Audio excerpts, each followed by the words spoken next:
It is now 1800 hours. It's 6 o'clock. I'm calling this regular council meeting 2025-20 to order. The invocation will be provided by Pastor Paul Fournier of Life Point Church, and the Pledge of Allegiance will be given by Chandler Langevin, Councilman Chandler Langevin, I should say. Will you all rise for the invocation?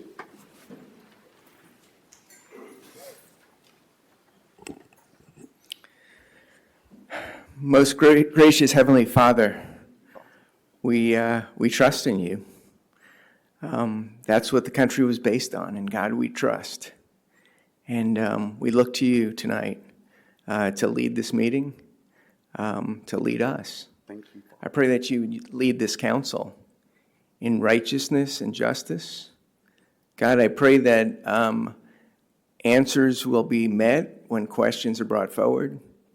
God, we want to see your will done in this city and in this country. So God, I pray that you bless this meeting, all the councilmen, the mayor, and everyone else who's involved. Thank you, Father. Just bless this time in Jesus' name. Amen. Amen. Councilman Langevin? Where's out there? Oh, I'll do it. Where is it? I'll do it. This way.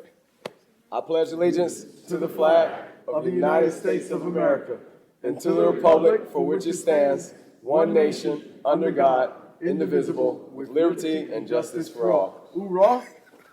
Where'd he go? You were supposed to lead in the pledge.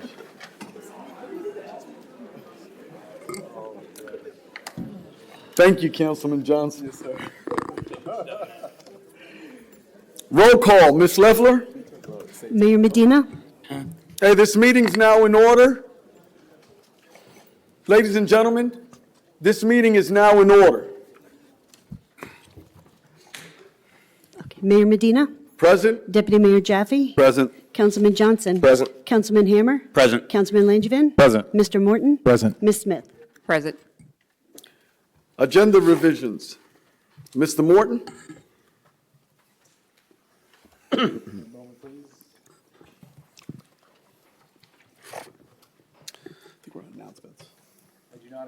I do not have any. As you were. Deputy Mayor announcements. There is one term expiring on the Melbourne-Tillman Water Control District. Anyone wishing to serve on these boards can apply online at palmbayflorida.gov or contact the city clerk's office at 952-3414.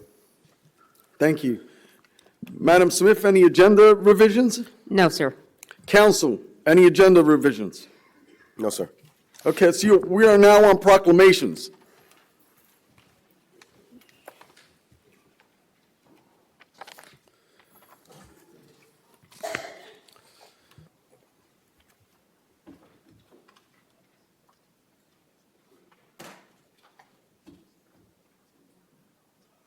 So I'm going to have Lisa Hinkman come on up from Space Coast Health Foundation. Come on up on the platform up here. Don't be shy. So it's National Suicide Prevention Month, the month of September.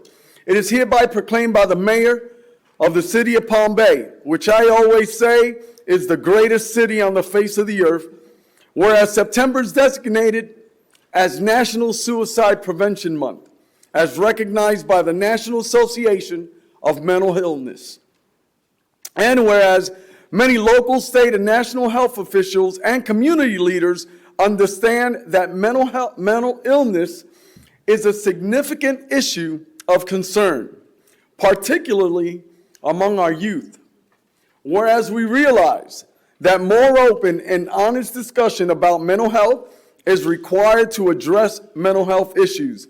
And whereas one major hurdle to remove the stigma attached to mental health treatment and discussion, whereas individuals, businesses, organizations, public officials, and many others recognize the importance of emotional health. Now, therefore, I, Rob Medina, Mayor of the City of Palm Bay, by virtue of the authority of said office, do hereby proclaim September as National Suicide Prevention Month in the City of Palm Bay and encourage all a positive effort to inspire those with mental health issues to seek help. of a family member, seek help of a friend, a colleague, or a licensed mental health professional to assist them in their time of need. The City of Palm Bay supports the efforts of Space Coast to provide education and resources for mental health problems. In witness hereof, I set my hand and cause the seal of the city to be affixed this 4th day of September 2025. Congratulations, Lisa. Thank you. Thank you for everything you do on our behalf. Thank you, sir. Here you go, ma'am. You have. Sure, thank you. Very nicely done. Very nicely done. So mental health is not easy to discuss or talk about. Depression is not easy to talk about. Suicide, most definitely not easy to talk about. So Mayor, Deputy Mayor, Council, thank you for allowing me to be here to talk about the Suicide Prevention Awareness Month. I'm Lisa Hickman. I am the Executive Assistant to Jonette Gindling, who is the President CEO of the Space Coast Health Foundation. And our mission is to enhance the health and wellness of individuals and communities in Brevard County. So that is one of the reasons why this is very near and dear our heart. We operate the Children's Advocacy Center of Brevard, so we take care of all the kiddos that have been victims of abuse. We also have Lifetime Counseling Center, licensed therapists, and then most probably familiar, we have the Center for Collaboration, which most people have been there for a meeting or a gathering of some sort. But the one thing that I would like to say is that 148 Brevardians committed suicide in 2023. In the last 10 years, 2023 was the highest year. So 148 a year, that's too many. I would like to thank you for your support for many years. I've been here for a couple of years, so I'd like to thank you, and I'd like to thank you for acknowledging September as being the Suicide Prevention and Awareness Month. And the more we talk about mental health and letting people know that it's okay to get help, we'll reduce that stigma. And hopefully we can get our Brevard County citizens, we can get that number down. Because that stigma is not okay. And Council, Mayor, we really appreciate you doing your part in bringing this forward. And the one last thing that I would really like to say is that, and I want to leave you with, is that it is okay to not be okay.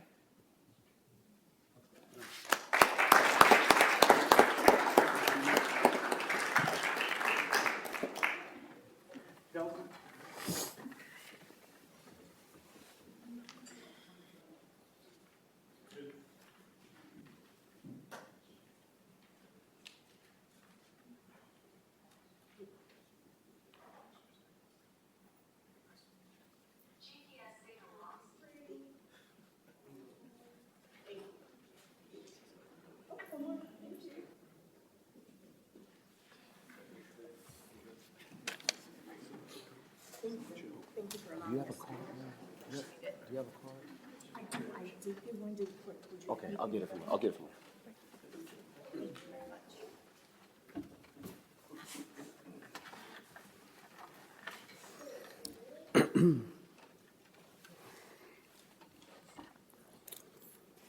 We are now on public comments, and I just wanted to, pursuant to council's policies, the public comments portion of this meeting will not be broadcasted or streamed. Deputy Mayor, first.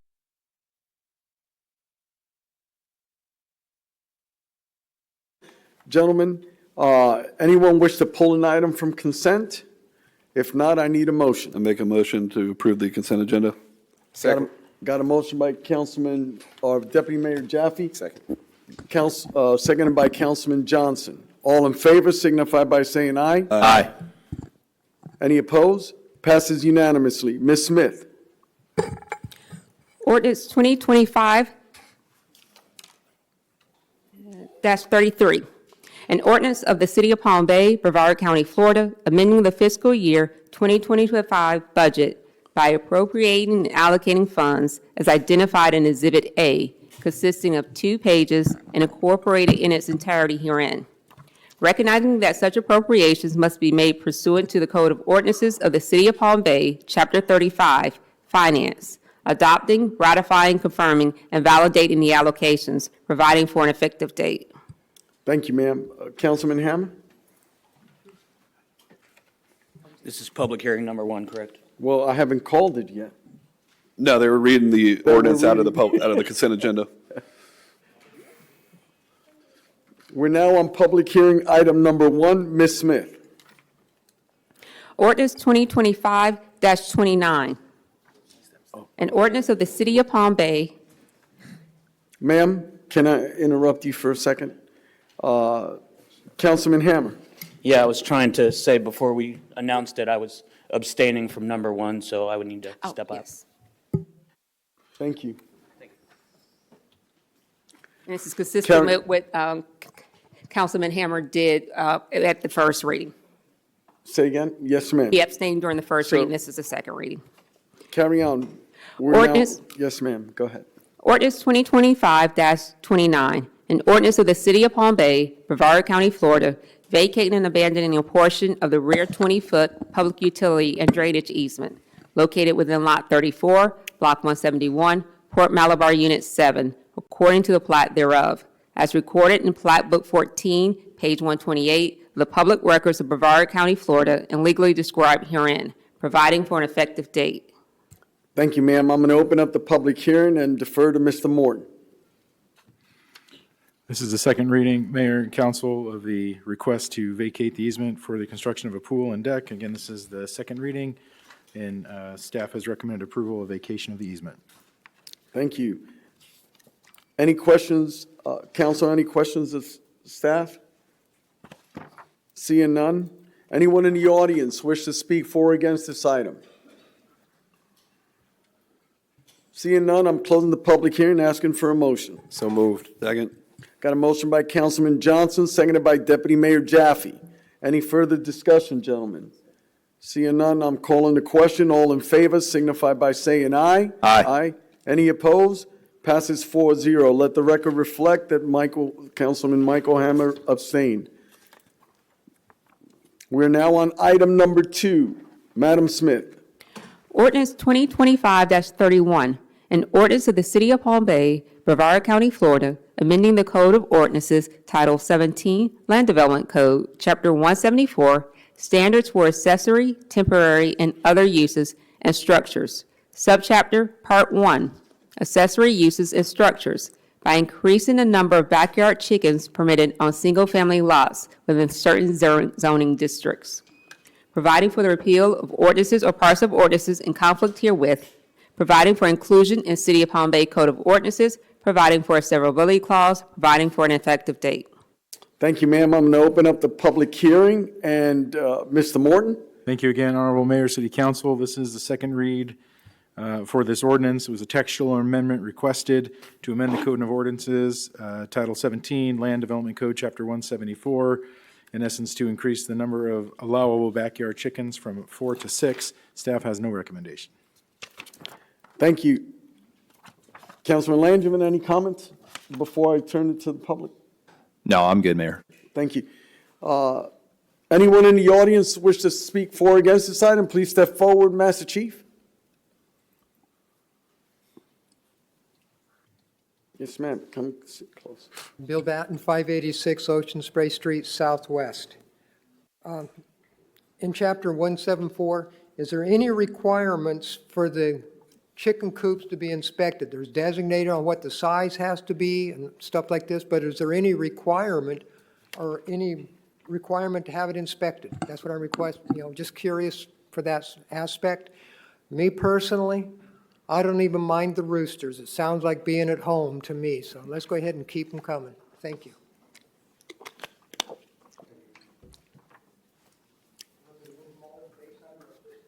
Staff? There is no inspection requirement. There are guidelines promulgated by the Florida Department of Agriculture for the amount of space ideal for chickens, and with the increase, they're recommending a chicken coop somewhere in the order of magnitude of 66 to 84 square feet of enclosed housing. That's their recommendation. But other than that, will be code compliance driven by complaint, We're not going That to. complaint, we're not gonna police it. I do not have chicken police. We don't have active chicken Copy, enforcement, yes. copy that, sir. I still believe in the sweet spot. Ma'am, you're next. Good evening again. I just wanted to come up to clarify, because the question's come up a couple times in the past about how many eggs a chicken can lay. And I don't want to take too much time, but chickens do only lay 1 egg per day. It's very uncommon for them to lay 2 eggs per day. That would be a hormone imbalance. Sometimes they don't even lay any eggs that day, so that can be due to stress, weather, or deficiencies. But anyway, I digress. 6 is an improvement from the 4. I think it should be closer to 8, because raising chickens, you lose some in the flock here and there. But I'll take what we got. I'll take what we can get, so thank you. My neighbor can argue that. I know her chickens lay more than just 1 egg a day. Who else is with, Mr. Stice? And are you speaking as well next? No? Good evening. I just have a couple questions on that. You know, as an HOA president, we don't go into people's backyards. You know, I don't know if it's in our documents, but I personally refuse to do so. So you don't know what's going on besides the chickens doing that thing back there. But, you know, I grew up with ambulance and fire trucks going by, so the chickens would keep me up. But, you know, when you have 6 and you have roosters there and they become noisy, and, you know, everybody has a right to some peace and quiet. So how do you monitor a quality of life? I mean, got a bunch of chickens, I think, not only in our neighborhood, but right across Tillman Canal. How do you monitor respecting somebody's quality of life, too? I mean, is it right up there with a barking dog, you know, that makes some people crazy or they get used to it? How do you be fair to the people next to, you know, in the houses here? Not everybody's a farmer. You know, how do you respect the quality of life? I haven't heard anything about that, just that, you know, people from L3 Harris have chickens and they want to have them. All right, what about the people that it's a noise issue? It's also a health issue. You get people that have dogs, they shouldn't even have pets at all. They don't take care of them. So you're not inspecting them at all. How do you, you know, otherwise you're going to get a slew of calls too for quality of life, and this place is a, no pun intended, but a pigsty. I mean, they don't clean up after them. So what about the people that enjoy and want to maintain their quality of life as well? Thank you. Thank you. Anyone else wish to speak for or against this item? Okay, seeing none, I need a motion. I'm closing the public hearing and asking for a motion. All right, I'll make a motion to pass this on final reading. Second. Got a motion by Councilman Langevin, seconded by Councilman Hammer. Any further discussion, gentlemen? Seeing none, all in favor signify by saying aye. Aye. All opposed signify by saying nay. Nay. Passes 4-1. Item number 3. Ms. Smith. Ordinance 2025-32, an ordinance of the City of Palm Bay, Brevard County, Florida, amending the Code of Ordinances, Title 5, Legislative, Chapter 51, Public Hearings, by including additional provisions for time limits of public hearing items, providing for the repeal of ordinances or parts of ordinances in conflict herewith, providing for inclusion in the City of Palm Bay Code of Ordinances, providing for a severability clause, providing for an effective date. Thank you, ma'am. I'm opening up the public hearing, and Madam Leffler. Yes, thank you, Mayor. This ordinance was requested by Deputy Mayor Jaffe and is for final reading. It provides for speaker time limits on public hearing items that are not located within the Land Development Code. This will standardize the time allotted for all public hearing items, allowing 30 minutes for the applicant, 30 minutes for staff, and 3 minutes for public comments. Yeah, and he removed the item, you don't have to, Right, you can there's just no- still there's raise no your hand. request, right, no right? request for speaker Yeah. cards. You can still raise your hand. Okay. Any additional comments? No, Deputy Mayor. Mayor? Anyone in the audience wish to speak for or against this item, please step forward, Master Chief.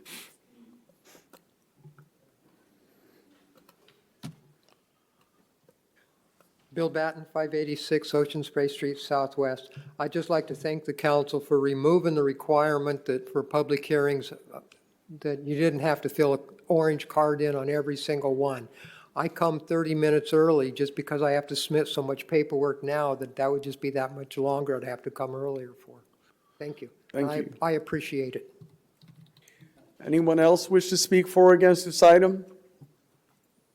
Seeing none, I'm closing the public hearing, asking for a motion. So moved. Second. Got a motion by Deputy Mayor Jaffe, seconded by Councilman Johnson. All in favor signify by saying aye. Aye. Any opposed? Passes 5-0. We are now on procurements, item number 1. Mr. Morton. Thank you, Honorable Mayor, City Council. We have before you tonight the bill for the Claremont Force Main spill. I did ask Gabriel Bowden to come tonight to give a presentation. Essentially, we do have the final bill, 90 days, we have a requirement to pay. We're here tonight to get that payment in the amount of $1.124 million. There's an additional $14,533 coming for street repair. More importantly, the reason the staff report's so long is I wanted to go ahead and bring up the history and, more importantly, where we are in terms of next steps and future prevention, which is, to the best of our ability, outlined. Additionally, I think one of the last remaining steps that we've discussed that we will still conduct with HOAs and residents around Turkey Creek was we're still waiting to hear the final order of a fine from FDEP, somewhere in the magnitude, we believe, of between $15,000 and $40,000. We have asked that consent order be reissued and that we're able to use that money towards a local water quality improvement project guided by our residents there around the Turkey Creek. Again, we do have Gabriel here to give any further questions or discuss this at length. Again, my concern is to not lose the trust that we've had with the residents with all the communication. We did proactively reach out again this week, talk with HOAs, talk with other residents who are on our contact list as we continue to close this out and let them know we've not forgotten that we made commitments and we'll finish those out through the rest of the process. Can we use some of the funding regarding the baffle boxes? No. Okay, as No. you were. Thank you. Okay. All right, it is helping Turkey Creek, so. Are you having Gabriel come up to do the presentation, sir? I think we're good. I think if you wanted, or he'll just answer questions. I think the staff Okay. report was, pretty explanatory. I didn't know how deep you wanted us to dive into it tonight. Councilman Hammer? I don't have any questions at all. I don't have any questions. I just want to go on record. One of the things that I've always expressed is for us to show our approval of the vendors when they do good. I think we should have some kind of quality scale when people do overperform. I do want to say thank you to our utilities department, but I want to go on record on saying how extensive Cathcart performed. There was people that was there that I went by there at least 8 times, and some of those people were there every single time I was there. So I do want to go on record saying I'm the quality and the service we received from this company was beyond measure. You know, Councilman Hammer, I wholeheartedly agree, and they were passionate. There were guys that was working in our own team. So Cathcart did come through for us, and to that argument, well, our city manager just stepped out, but I agree, they did perform outstandingly. And I think we should recognize that and make a note of that, Gabriel and staff, because these folks, they were invested in our community, but what hasn't been said was they were in the midst of another project within Florida, and they came directly to help us out on a moment's notice. So that they should be commended for that as well. So thank you. Mayor, I'd just like to make a comment too. Just looking at the unit prices, they were extremely fair. They did not charge us emergency rates. The contractor usually get 3 things, good, fast, and cheap. You only get 2 of those. And they seem to deliver all 3. And I don't even see a charge for mobilization or maintenance of traffic in here, which is pretty cool. So, thank you. Yeah, I agree. So, Mr. Morton, you were out, but council's raving about Cathcart and the superior service in our time of need, especially when on a moment's notice they came from a distant location and they invested in our community. So we were all quite They put all pleased. of their work on hold to treat us as a priority, so I'm very appreciative. Yes, sir. Yeah, thank you, sir. So I need a motion. I'll make that motion. Second. Got a motion by Deputy Mayor Jaffe, seconded by Councilman Johnson. All in favor signify by saying aye. Aye. Any opposed? Passes unanimously. We're now on new business number 1. So as most of you know, we are not streaming our public comment section. And I truly believe that there's a place, and I didn't agree with it then, and I agree that we should reinstate it today. We should never hinder the public from saying anything, and why not stream it so that the rest of the residents can literally see what their constituency, what their residents, what their neighbors are speaking about. So I'm glad that council decided to reconsider this policy. I'm really excited that for whatever reason, we're looking at it in a different view today, where we're being inclusive of the comments of every one of our residents. So with that, Deputy Mayor, are there speaker cards? Yeah, Mayor, we got 2 cards on this topic. We have Lance Fisher, first speaker.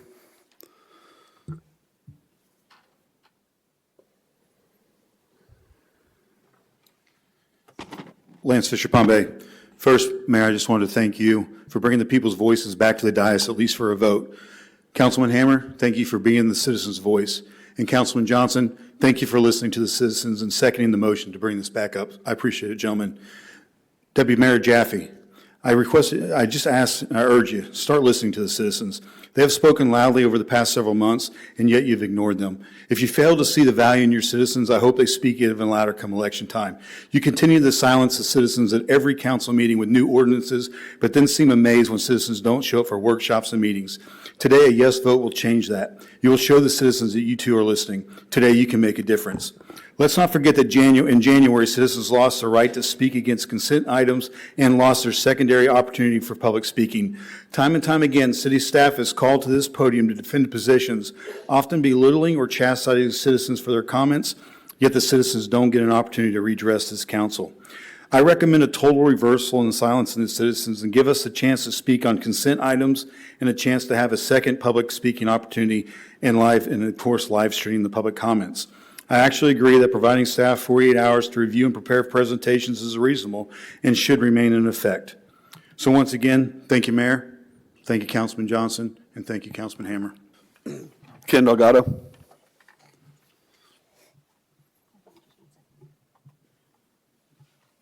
Ken Delgado, 154 Angelo Road, Southeast in Palm Bay, Florida, 32909.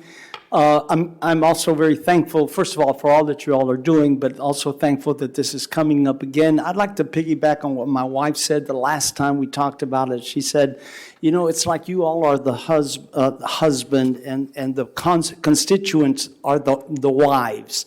And I don't know about you, I have a wife, and if I don't communicate to my wife, I'm in deep trouble. And so communication is so important. We call it CPR. I know it's cardiopulmonary resuscitation. We call it communication promotes partnership, which enhances relationship. And the real issue here of freedom of speech, and it's just communicating to your, I'm going to call it the wife or wives. I'll do it. The analogy breaks down in that we don't believe in polygamy, and I'm not talking about 5 husbands and 140,000 wives, but the analogy is just this. Communication is so valuable. When you limit communication, it's like limiting the communication to your family. And when you limit the communication to your family, it creates problems and it hinders relationship. So I really believe that today, as it was just said, we have an opportunity to really go, okay, you know, maybe there was a good reason. I never found out what the reason was, but like driving, you make a wrong turn, the wife told you, go right, you went left, and then you found out your wife was right. And so what do? We just say, forgive me, honey, turn around, and we make corrections. And so as the leaders, or the husband, as the leaders, we do trust you. But as the wives, so to speak, we also believe that we should have a voice, and that voice should not be limited. And so we're just asking you to just reconsider that point and listen to the wife section of this relationship, this partnership that we have, and just institute that freedom of speech opportunity so that the rest of the people of our community can actually hear what we're saying. And I think that's just proper, right, and what a wonderful opportunity to just made a wrong turn. Okay, we just turn back and just move forward. Thank you all for all you do. Appreciate it. Thank you. Next speaker? Kristen Lanzana.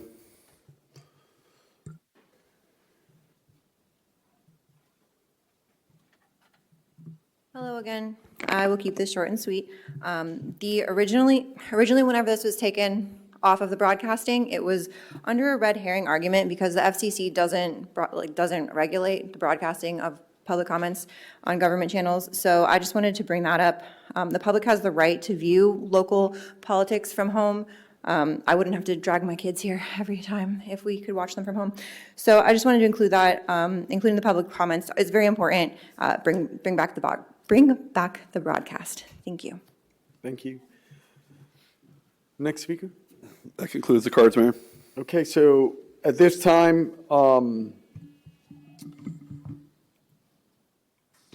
I would need a motion. So moved. I'll second. So I got a motion by Councilman Johnson, seconded by Mayor Medina.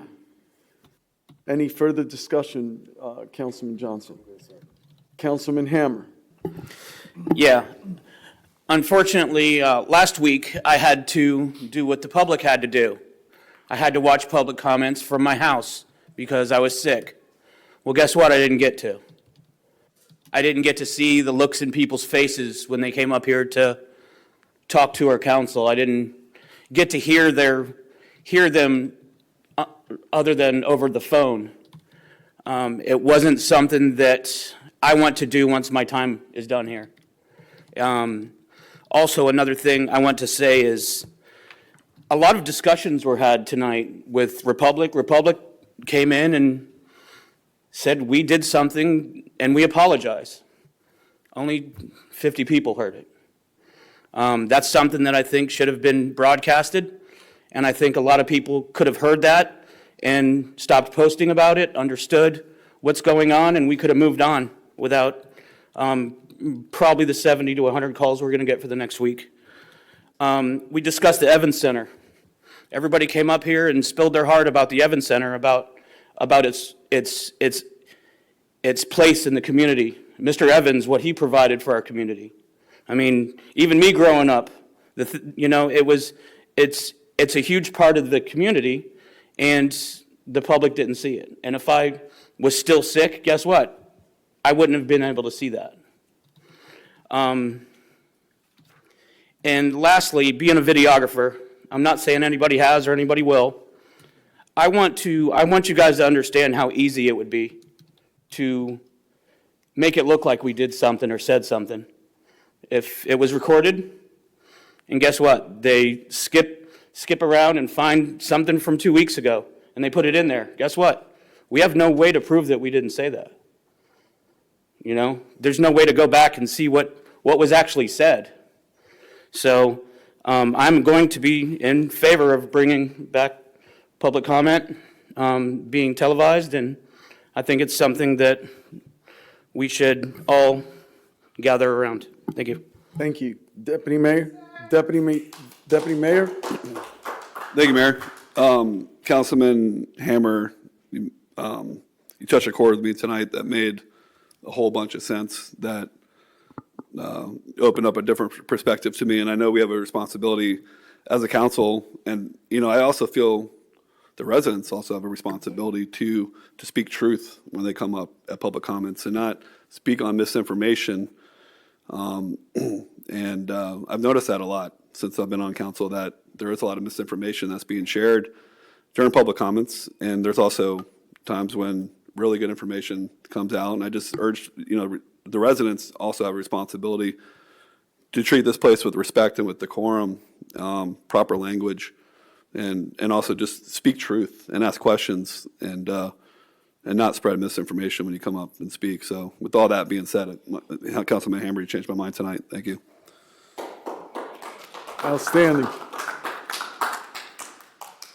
Well, I'm grateful that Councilman, or I'll put it this way. I'm truly grateful that God used Councilman Hammer to change your mind today. Glory to God. Without further ado, I'm calling the question. All in favor signify by saying aye. Aye. Any opposed? Passes 5-0. We're now, ladies, order. We're now on item number 2, new business. Mr. Morton. Thank you, Honorable Mayor, City Council. We brought back tonight from what staff heard from you all and from our legislative representatives, we brought back 6 consolidated staff, council priorities, for the legislative directives this year. They're summarized in this memorandum. On top of that, we've been working closely with our consultant at Sunrise, Andrew Colell. You should have got an email today. I'll just put this out there now so you have an awareness. He's suggesting 4 visits to Tallahassee this year. These are 6 proposed tentative weeks. I'm just going to throw those out. You have them in an email, but the week of 10/6, the week of 10/13, the week of 11/3, the week of 11/17, the week of 12/1, and the week of 12/8. Nothing's been finalized, just a general awareness. And again, I sent those to you in an email. But the point of tonight is to get acknowledgement and/or correction or further direction on the submitted 6 legislative priorities that the staff has brought back. Thank you. I'll start off with Councilman Langevin.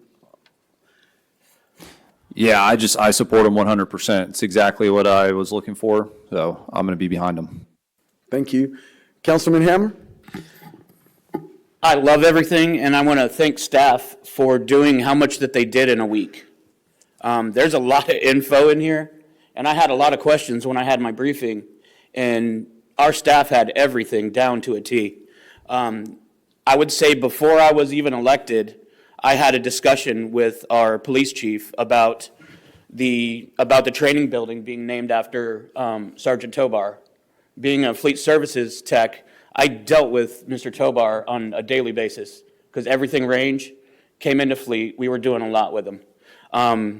The range was his baby as well as someone else's, but to see the training building being named for him, it really hits home for me. And if we do go to present that, I would love to be there to see it presented, if that's okay with everybody. Yes, sir. I'm good. Okay. Deputy Mayor? Yeah, just to the point, I think staff did a great job listening to us at the council meeting when this was discussed, when the consultant was here, and excited about what these opportunities look like, and I hope we have a successful legislative session in Tallahassee. Yeah, thank you. And I just wanted to add, staff did an excellent job of deciphering that, but Mr. Morton, just wanted to give a shout out to Juliet Mosconi, who navigated us through that process. So thank you, ma'am, for taking dubious notes and helping us along the way, right? Part of the discussion, gentlemen, this list is, I know that I'll be bringing this before the delegation here pretty soon. But what's important is we all pick up the phone and speak to each and every delegate and continue that dialogue. I think it's going to be critical because we do have a champion in Monique Miller as well. We have Senator Debbie Mayfield, who's done an outstanding job, but we have senior leadership in Tyler Soroy. And so we need to collectively do the best we can to lobby for these projects, and I think we will be successful, Deputy Mayor, to your point. With that being said, do we have any speaker cards, Deputy Mayor? Lance Fisher.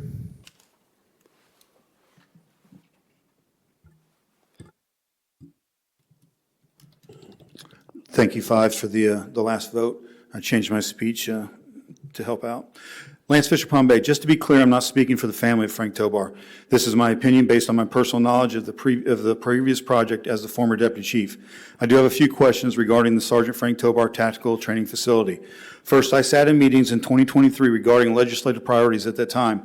The PD presented and was awarded state funding for the range improvements. I don't recall the amount that was awarded or that was set aside, but I do know that we were on the verge of building a training facility that would encompass the defensive tactic room and the room for Milo. We also discussed offices to potentially house training unit to free up some space over at the PD. The question is this a second request for an additional building, or 2 years later, we're again asking for the same money for the previous building? I'm confused as why this building wasn't built and if we were previously awarded money. Lastly, please consider tabling the name of the project. As of Tuesday, Frank Tobar's family was not even aware that there was a push to use his name to get funding for the city. Remember, it took the city 4 years to honor Frank Tobar on the wall of Sacrifice Park. The city still has not officially recognized his death as in the line of duty.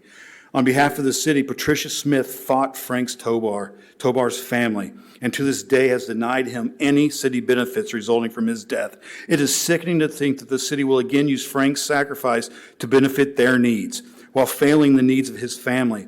Those benefits would have been minimal. My understanding is $130,000 compared to the $1.5 million the city is hoping to gain by using his name.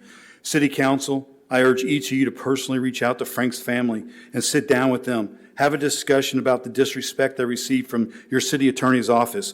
Have discussion and conversation of what they endured from the PD staff or the lack of them. Listen to what they've endured having to fight for the rights of Frank Tobar. Listen to their disappointment that it took 4 years to rightfully get him honored on Sacrifice Park. Lastly, discuss how can this city rectify the wrongs that were done, and how can they finally honor Frank's sacrifice by awarding those benefits to his family. If you truly want to honor Sergeant Frank Tobar, move Chief Agello and Chief Spears to bring back the Explorers program that Frank Tobar ultimately gave his life for. Bring back POW. Start a Citizens Police Academy. Start a Citizens Review Board for the use of force and the complaints that this city continues to get. Again, I just urge you, please sit down with the family. They're not even aware that this is happening today. They're not even aware of it. I spoke with her today at 2 o'clock. She wasn't even aware of this. Show Frank Tobar's family the respect they deserve. Reach out to them. Please, please, gentlemen, sit down with her. Listen to her story about what she endured 4 years ago from your city attorney's office. Thank you. Thank you. Any other speakers? I guess the very first thing, we didn't reach out to Patricia Tobar regarding? I have to ask the deputy chief on that. I did not.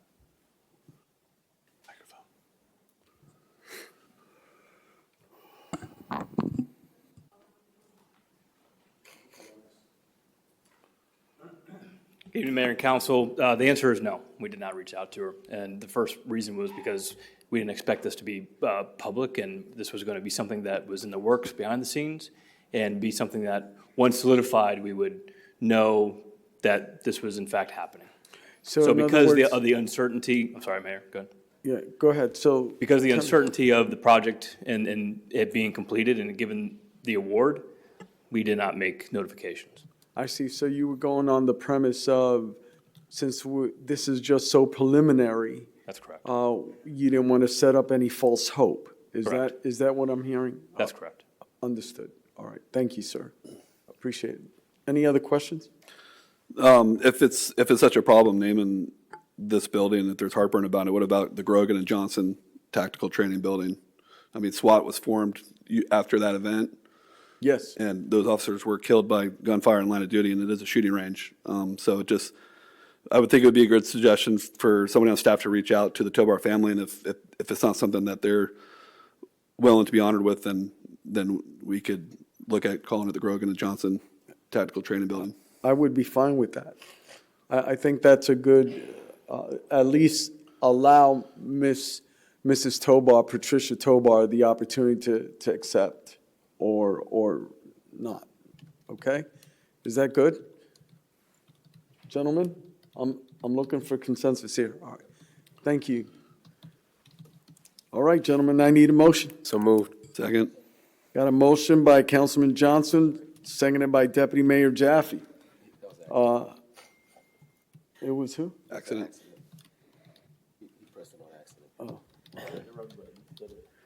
All in favor signify by saying aye. Aye. Any opposed? Passes unanimously. We're on item number 3. Mr. Morton.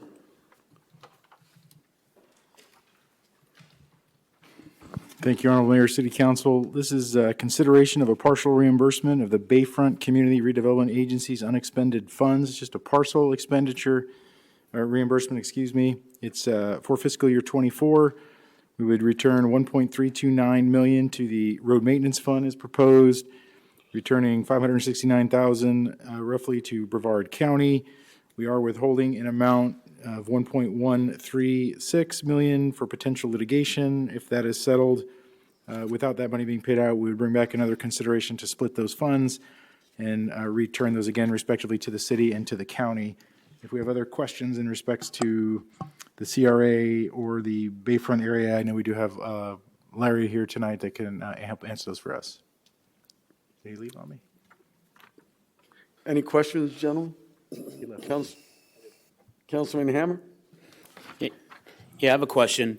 Do these funds need to go to the road maintenance fund, or can they go towards other things? My understanding is this is just historically how the city has reimbursed those funds. I do not believe there's an outright requirement to return those to the road maintenance fund. Okay, well, I would have to say originally, the BCRA was made to bring Palm Bay together into the Bayfront.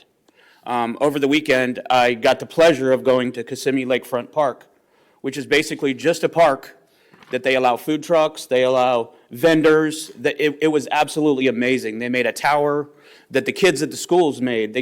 Each school got to put something up there. It is a place for Palm Bay to come together It's for like positivity. a plaza in Kissimmee, right? So my idea is to bring this money that the community brought together for something within our community and build a Bayfront Park. I mean, I know we have castaways there, but I don't see the 1.3 having an ROI, and I see a park with food trucks, events, things. Where would you put it? Somewhere down in Bayfront. That's my best idea. I mean, obviously, staff can give us some ideas. I do remember, even as a kid, fishing down there. My parents had a bar right on the corner there, and I would walk over there and fish, and now it's just pepper trees. I mean, even if part of it can be take those pepper trees out and give us our view back. I really think this stuff needs to be spent in the Bayfront. And I think we can come up with some ideas. And even if we're, using some of it for road maintenance and some to beautify Bayfront, I think we need to get our view back. I think we need to make our Bayfront what BCRA was designed for. Thanks. Thank you. Councilman, or Deputy Mayor Jaffe? Historically, right, it goes to the road fund. I think there's just a lot of uncertainty right now in what just our road funding program looks like in our application, our process, where money should be spent. To Councilman Hammer's point of, using the money somewhere else, we're in the budget season right now. We're going to be voting on millage next week. What if this money's just allocated towards the fire trucks and give us a chance to have a discussion Monday about potentially just rolling back that millage rate a little bit? Not, because I'm not even sure we have the votes there to get there, so. Okay, so, yes, Councilman Johnson. Before we continue more discussion, do we have any public comment cards or? Bill Benton.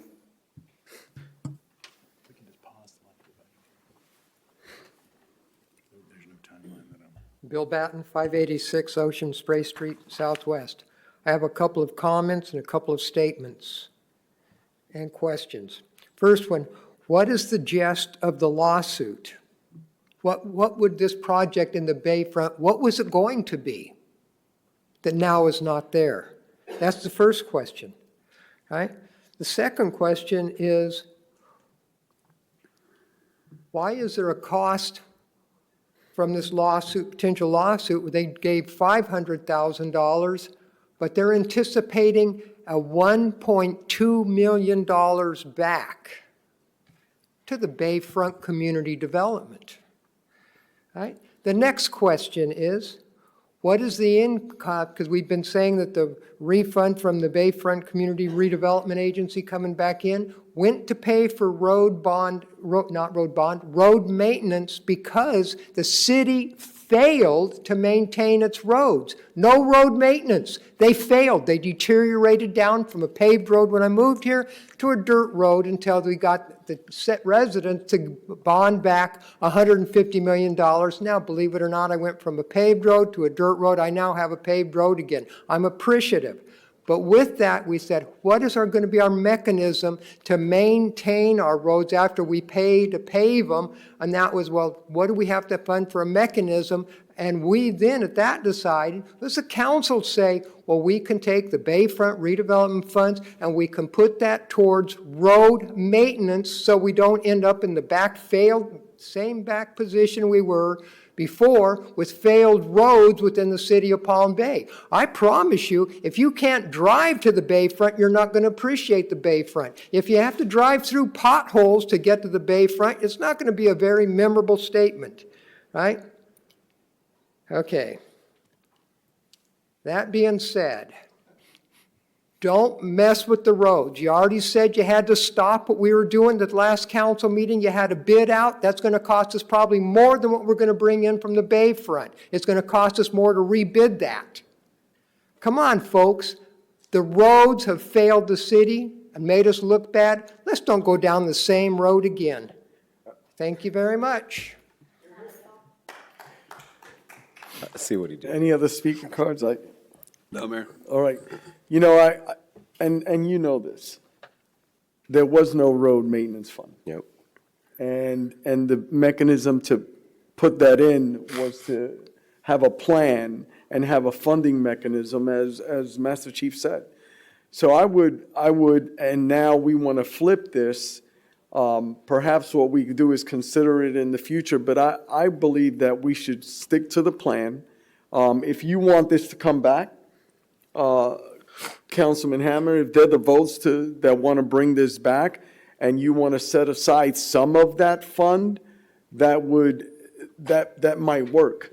But right now, the plan is, and it has been, to get this was our mechanism to fund our road maintenance.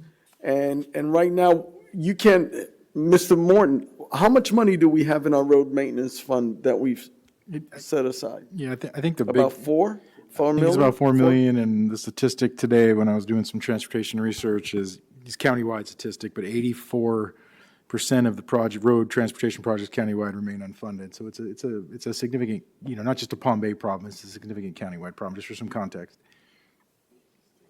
And so, and with $4 million that we've been working on this for a little bit now, right? Yes, sir. How much road can we repave? Like 1 mile. So, yeah. Yeah, so part of that is a great question. It's difficult to know. Depends on a lot of factors, whether it's FDR, redesigns, culverts are involved, transportate bridges can raise the price. By council's direction, we're reevaluating not just road bids and costs and getting regional data, but also a new perspective for whatever ways we can incentivize cost reductions and encourage additional bidding, the bidding climate. Can we incentivize road paving companies to come? We're doing that through several mechanisms. So it's bid for bid, but it could do as little as a mile or as much as 4 miles, depends on the project. And so we've been at this, my point is, we've been at this for a substantial amount of years. And for us to just say, let's not do this, I don't think that's the right way to go. That's just me, right? I kind of like the fact that we were building on something and building on our future road maintenance. If I throw that away, then that means I didn't believe in it before, and I believed in it before. So I'm not gonna support flipping the switch on this. To the contrary, I think we need to continue to think of ways to increase that road maintenance fund in the future. So that should be on the agenda. But as for me, right now, I am for these funds to go to road maintenance, and that's where I would stand. Well, we need a motion. Well, Okay. So moved. got a motion by Councilman Johnson, seconded by Mayor Medina. I'll second it. You want to third it? Oh, did someone second it? Sorry. I'll third it. Yeah. Any other discussion? No, nothing else to add. Mr. Batten hit it right on the head because this came in about 2020, right around when you came in, Mayor. right. Actually, it was. Yes, It sir. was, yeah, because we Right had when that nothing, came on. yeah, we had nothing in place. And that's what got the roads to the place that they're in now, well, we're getting out of now. So I appreciate your words, sir, and let's look at innovative ways. We have Mr. Morton, he's got a vision and he's got a plan, so we'll figure it out together. Thank you. All in favor signify by saying aye. Aye. Passes unanimously. We're now on council reports. Councilman Langevin. Thank you, Mayor. So a few meetings ago, we discussed, and you guys gave me guidance. I kind of proposed something, and you guys gave me guidance in regards to the Go Roads funding that we still have left. And so I've been discussing things with staff, and we kind of have a concept of a plan that we think would be a good plan. But before we go into details and bring something back for a vote, they just asked me to get a little bit more guidance from council.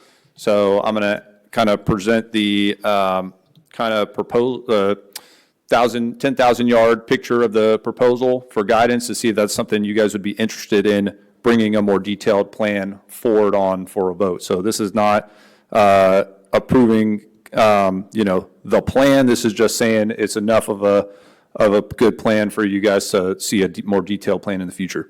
So what we discussed is essentially using the Go Roads Fund, reallocating them particularly to Malabar. And the reason being, I think we know there's parts of Malabar that need to be fixed. And if you go down Malabar and you see the patches and everything else, and we saw some photos that were released to the public this week where one of our police officers has a 4-foot lath in a hole in Malabar. We're talking about serious issues with critical infrastructure. And all the other arteries that we have in the city are dependent on the critical infrastructure. So that needs to be a major priority. And unfortunately, critical infrastructure is also incredibly expensive.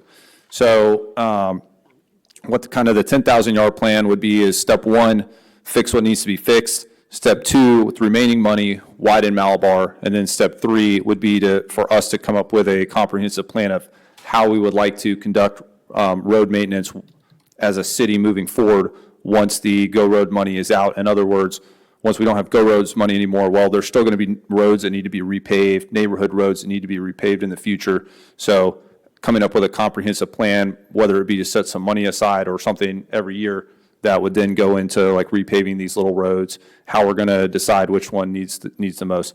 So that's the 10,000 yard image, 10,000 mile image of the plan's concept. And so if you guys are okay with that and give me guidance on that, then we will move forward with coming up with a more detailed plan in that area. You mentioned Malabar Road. Now, so just a little bit of history here. Malabar Road on the east side, we received from the county. I wasn't on council when that occurred, just for the record. I didn't think that was a good idea, but nonetheless, it's now city. Are you referring to that eastern part that I'm referring to where there may be a deep pocket of adjusting some of that? It could be a full reclamation type setup. Are you referring to that section of Malabar Road? Yes, Mayor. And unfortunately, like you said, it wasn't our fault, but we've got some problems in that area that I think really need to be addressed. I think it's kind of our duty at this point. Copy that. So I just wanted to get the geographical area and the depth of what you were referring to. Yeah, I think sooner or later, we're going to have to address that. On a real note, I thought that we should have kept those projects that we were going on because it's affecting some of the residents that have been waiting for that. But yes, I'm willing to hear what other alternatives staff can come up with for that. Councilman Hammer? I am willing to hear what staff can come up with, but I'm going to be honest. Everybody that voted for Go Roads and everybody that needs a road, I think should have one. I do believe we have done a lot of roads that didn't need to be done. And I also want to say we haven't prioritized those roads in the way that I think we should have. So I am all for doing an assessment on the roads that need to be done thus far and finding the ones that don't need to be done if possible. Also, I would say we just approved 1.3 for road maintenance, and Malabar sounds like road maintenance. So I think we're, everybody on this dais knows we have an issue at Malabar and Emerson, and we just approved 1.3. So I would love to hear what staff can come up with and move forward on that.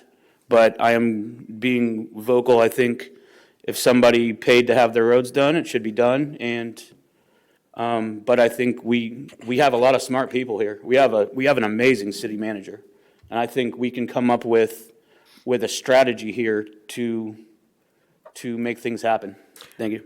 Yeah, and I'm in agreement with everything you said there, because, and I mentioned it at the last meeting, folks voted for this. And in voting for this, they're expecting their roads to be paved. So that was a critical argument that you brought up. But I also wanted to shed light into the item that Councilman Langevin is talking about. 1.3 million is not even going to scratch the surface of the depth of that problem. If I'm understanding the issue correctly, we're talking about pipes underneath and the whole nine. So that's going to take a huge amount. And I don't even think the 9 million is going to be able to suffice that. So those are my thoughts. But yeah, I'm willing to listen. Councilman? You said exactly what I was going to talk on, and that's why I'm looking at staff over here. It's not even a roads problem. If it's my recollection is correct from back in 2018 when I spoke with the then Public Works Director, it's a pipes problem. Like, on that strip. That's what's causing everything going topsy-turvy. It's a pipes problem. That's yeah, so it's much, to your point, it's going to be a big task to take on, but I'm open to suggestions. Yeah. I'm open to ideas, but that Malabar Road is going to be a big one. Deputy Mayor, Thank your you. comments on? Yeah, I love the creative thinking, right? I think that's what this job is going to require, is for us to get creative. We have some major challenges ahead of us. I think the spirit of the GO paving program was to repave all the residential streets throughout Palm Bay. Is there a loophole to use that money elsewhere? I think there is. I don't think the money could be used for pipes, though. I think it has to be used for actually paving projects. I know there was a lot of heartburn about the vote that took place at the last meeting. I have a lot of confidence in my ability as a contractor and my experience, and I think it's it's challenging sometimes for people to trust the process. But I do this for a living every single day, and I stretch dollars to get projects completed. And I think it's a good thing to challenge contractors to make them revisit bid opportunities. I think I'm pretty confident that we'll see that project come back at a reduced rate. I've also been working with staff, and staff's been doing a phenomenal job, exploring some of the ideas that I've had, exploring portable asphalt plants in Palm Bay, south part of the county. There's no asphalt plants down here, and we've been paving subdivisions, streets for God knows how long. And the closest plant right now is like North Brevard County, so that is a tremendous trucking cost that we're paying. Everybody's paying to get asphalt down in this area. Not to mention, Palm Bay's sitting on several 100,000 tons of milled asphalt that could be reused to recycle into new paving projects. So, Palm Bay owns land. We own land in the compound. There's potential opportunities for public-private partnerships, a P3 asphalt plant. The fact of the matter is the GO paving program's broken. The money is going to run out. People's roads aren't going to get paved. So stop the process now, regroup, stretch those dollars as far as we possibly can go, or let's just keep spending $4 million over budget on every project that comes in front of us. I don't like that idea. I like my idea better, and I'm glad council voted on it at the last meeting. And I think we have to trust the process. We have a great new public works director, phenomenal city manager, great staff that works in every single department. And I think we have to trust the process and let these people do their job. And let us come back and surprise the residents. You know, let us surprise you. I feel confident in that. So with that being said, I like the creativity from Councilman Langevin, but I'm going to have to be on the side of the money stays with the residential streets and not Malabar Road. Thank you. Does that conclude your? No, so I just want to clarify too that, like I said, I've already been in works with staff, so I crossed my T's and dotted my I's as far as the piping and stuff like that. We're not, I mean, we could ask again to verify, but I've asked Ms. Smith, and she said we're good on the legal side for that, but I don't want to put words in her mouth here, so she'd like to jump in on that. But, I obviously brought this after talking to the city manager, the city attorney, et cetera, et cetera. In reference to whether or not we should continue to pave every road, we don't have the money to do it. We're going to run out of money. Every other city is able to pave its own side roads, and they do it through a process where the city sets money aside from its general fund. The actual verbiage, regardless of what the residents may have intended, the actual verbiage does allow us to use the money on Malabar Road. The verbiage of the voted for referendum didn't specifically say we're going to pave only side roads. It was kind of vague and mentioned road maintenance. And later on, it was determined that they're going to pave every side road. But if you can't get your main arteries, if you can't get an ambulance down this, what does it matter if your side roads are paved? I mean, I understand we want, in a perfect world, this would be fixed and your side roads would be paved. That would be great.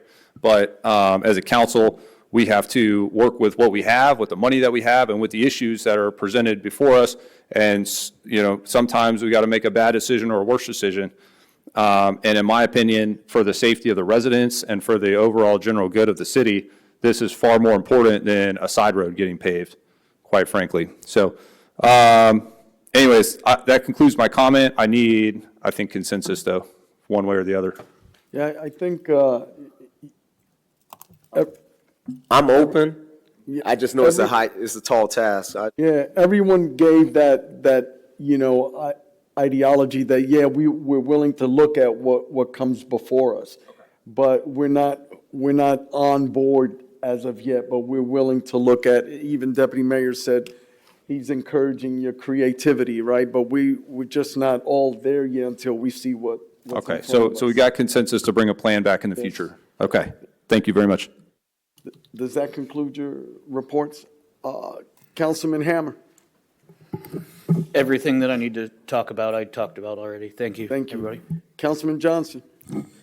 Yes, Mayor, I'll be brief, but I'll be intentional. 2 weeks ago, I told y'all about Being Health. We went there for a week retreat.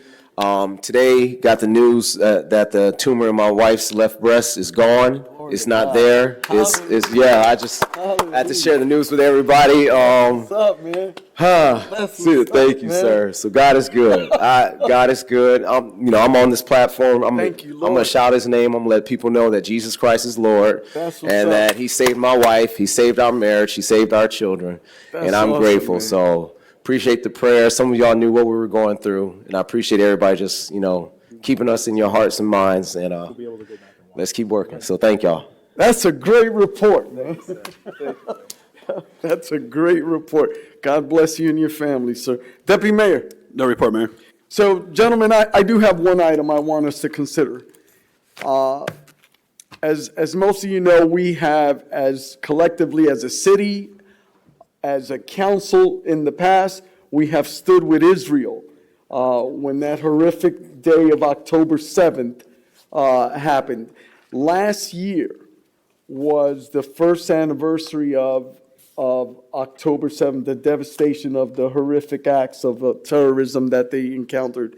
And council approved for the Israeli flag to fly right underneath the American flag as a demonstration that we still stand with Israel. I'd like to bring that back for this year. for us to show our solidarity with Israel and fly the flag again on October 7th. I still have an Israeli flag in my office, and I'd like to get council's consensus to see if we could make that happen again this year as solidarity that we do stand with Israel. So I'll start with Councilman Langevin. Mayor, it was, when we were discussing the renaming Fred Poppy Park, some residents wanted to name it Heritage Park and fly flags down the street of every other country.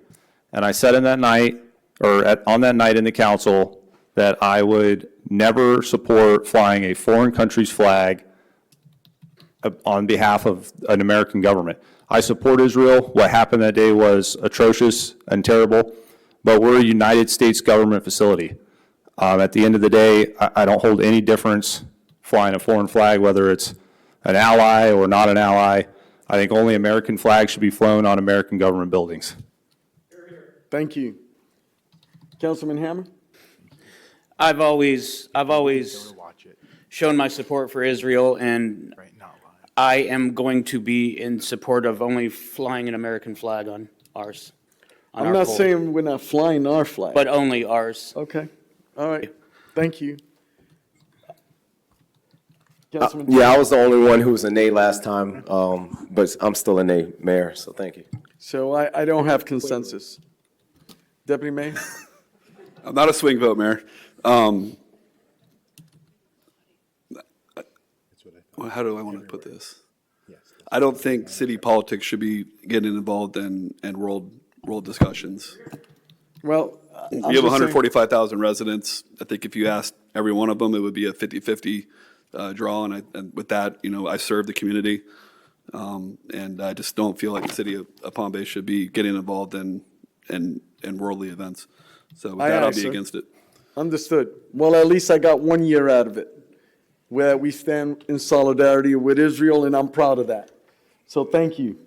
That concludes my reports. Mr. Morton. I've got just 4 brief items, should be done by 9 o'clock. For transparency's sake, for the public, just to make it easier, I know we've got a lot of questions revolving around the Eden project at Bayside Lakes. I did ask staff to put up a website, which is now live. It's just a sub-page, but it just makes it easier to get to, so you don't have to dig through, pages of city websites. And you can find it at palmbayflorida.gov/Eden, and that's going to be updated weekly with the most current information that we have on the project, including future meeting dates, project schedules, and all those things. Again, just trying to be more accessible, since we know we have a lot of questions from our community in regards to that development. We did meet again today with 65 North, who is a consultant of ours for internal fraud, waste, and abuse. We continue to work on that program to implement measures to continue to monitor and fix issues within the city that we know exist, and press our finger on the button of monitoring and making sure we don't have fraud, waste, and abuse in the city. On another note, I did put into effective a few days ago, a soft hiring freeze and a soft salary increase freeze. The hiring freeze is just so we can evaluate every position before it gets rehired. I know it's part of the mandate we have in looking into our city and how our money's being spent, and to make sure we're right-sized and that the positions serve the needs of the organization. And then additionally, on the salary freeze, what that really entails is, outside of the budget season, we'll consider merit raises annually instead of the current practice of sort of budgeting or not budgeting year-round. Again, just more of a budgetary measure and a accountability measure to make sure we are being very transparent and also approaching that appropriately. And then lastly, we're having some significant challenges. I know the community is probably experiencing it now with our broadcasts of the council meeting. They are recording and are posted after the fact. There should be clarity, but there is issues with the live stream recording audio. And so we did authorize today an emergency purchase to get the updated equipment. It was a priority request from IT in this year's budget. I did waive it off. I was trying to put $100,000 other places that we desperately need it, but apparently we can't wait another year. So as soon as possible, we will have that new system in and hopefully resolve the closed captioning and the audio streaming issues. But in the meantime, the meetings are still going to be posted, on our webpage. It'll just probably, for great clarity, it might just be after the fact, unfortunately. And again, we'll get that in and installed as soon as possible. And that's all I have. Thank you. Thank you. Before I go to Madam Smith, Terry, since council's vote, will the public comment aspect be streamed next meeting? Yes, it will. Yes? Yes. Yes? Yes. So it'll be on full, We will have the audio back to Swagat, so even if we're having trouble with the live stream, it will be out there recorded and live streamed. But even if we're having trouble with the live stream, it will be on the recording after the fact as well. okay. And Mr. Morton, will these mics be remote mics or will they be wired? Sean Harris, do you know that on the specs on the pickup? Is it going to be remote or wired? Are they existing mics? Do we know yet?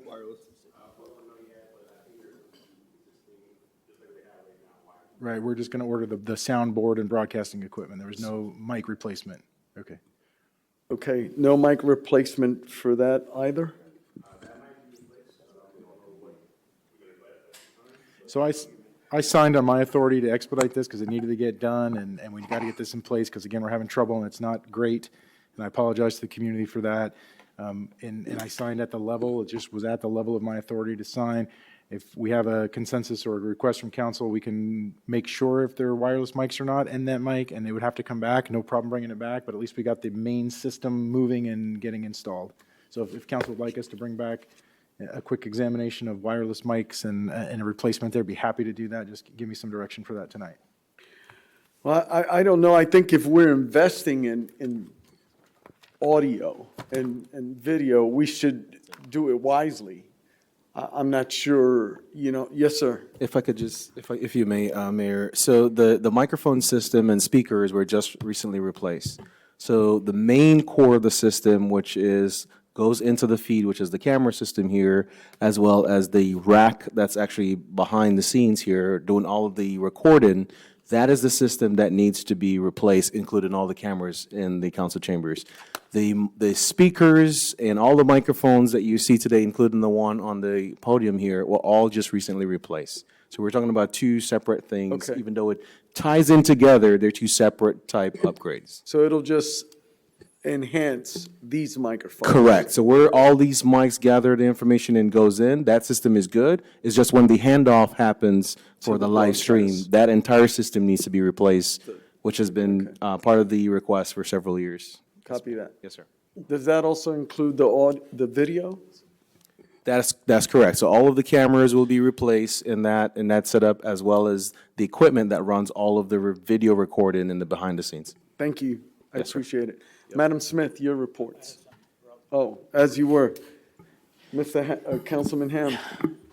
So when I did my meeting last or 2 Thursdays ago, is there any kind of option to where we can do that via Zoom?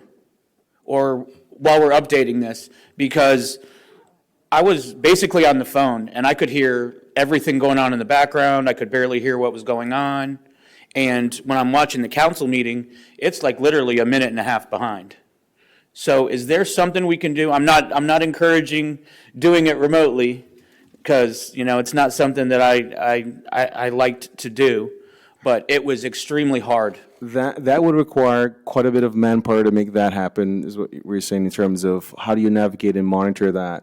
There's always going to be a delay, a slight delay, because it has to go through the system here and then gets closed caption attached to it and then goes to the web. So there's always going to be some type of compression that actually happens with that before it gets out. So there's always going to be a slight delay. It won't be 5 minutes or anything, but there's at least a minute or 2 minutes delay, yes. I understand that. Is there a way to even just get audio at a better rate other than, turning on the telephone and listening to the So phone? that would be part of the evaluation of the new system. Remember, the system that we currently have is a much older technology. So with a newer system, you always have a little bit more compression in terms of the data that's going through. Packages are smaller and those type of things. So, there's a lot more that can get as a part of a new technology process, which we would evaluate as we go forward. And whatever tweaks that's necessary to make it even faster, more seamless, more live. It would be amazing if there was some kind of, some kind of link I can log in to hear the audio that's coming through as of right now. Just some kind of channel to log into. We're hoping that the new system will accommodate that. Thank you. So Is it we'll take a 4K? look at it. The cameras will be 4K, sure, yes. Okay. Does that conclude your questions? Madam Smith, your reports. No report, sir. This meeting's adjourned.